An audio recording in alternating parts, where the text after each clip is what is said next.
దేవునికి స్తోత్రం. నేటి దినాన మన అరుణోదయపు దేవుని వాగ్దానము ప్రసంగి గ్రంథము 7వ అధ్యాయము 8వ వచనము. అహంకారము గలవాని కంటే శాంతము గలవాడు శ్రేష్ఠుడు. హల్లెలూయా.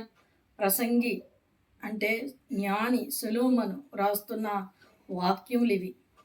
ఏమని చెప్తూ ఉన్నాడంటే, దేవుని వాక్యంలో ఇవి ఎందుకు పొందుపరచబడ్డాయి అంటే, అహంకారము అంటే అది గర్వానికి తీసుకుని వెళ్తుంది.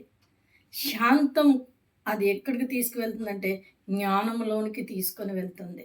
అందుకే అహంకారము కలవాని కంటే జ్ఞానము కలవాడు, శాంతి కలిగిన వాడు శ్రేష్ఠుడు.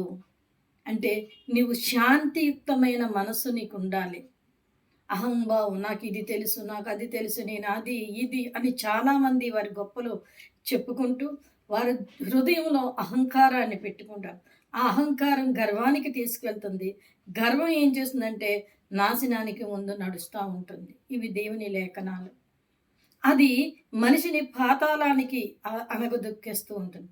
అదే శాంతం కలిగి ఉంటే ఆ శాంతము దీర్ఘశాంతములోనికి తీసుకువెళ్ళి, ఆ దీర్ఘశాంతం ఎక్కడికి తీసుకువెళ్తుందంటే జ్ఞానము కలిగిన హృదయంలోనికి తీసుకుని వెళ్ళి, ఆ జ్ఞానం ఏం చేస్తుందంటే అనేకులకి నీ జ్ఞానాన్ని చూసినప్పుడు వారు నిన్ను ప్రశంసిస్తూ ఉంటారు.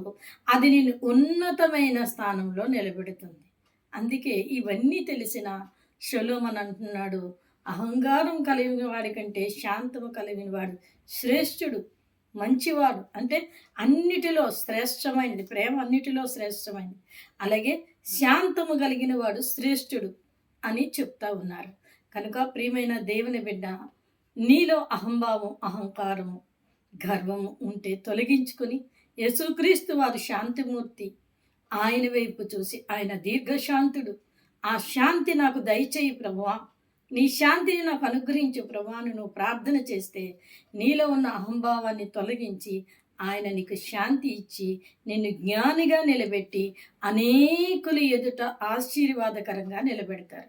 కనుక అరుణోదయాన్న లేచిన వెంటనే వాగ్దానాన్ని పట్టుకొని నీ జీవితాన్ని ప్రారంభించి, ఇంతవరకు గర్వంతో ఉన్నావేమో, అహంభావంతో ఉన్నావేమో, దాన్ని విడిచిపెట్టాలి ప్రభువా, నాకు సహాయం చేయి తండ్రి అని నువ్వు దేవుణ్ణి అడిగితే ఖచ్చితంగా ఆయన నీకు సహాయం చేసి దీవించి ఆశీర్వదిస్తారు.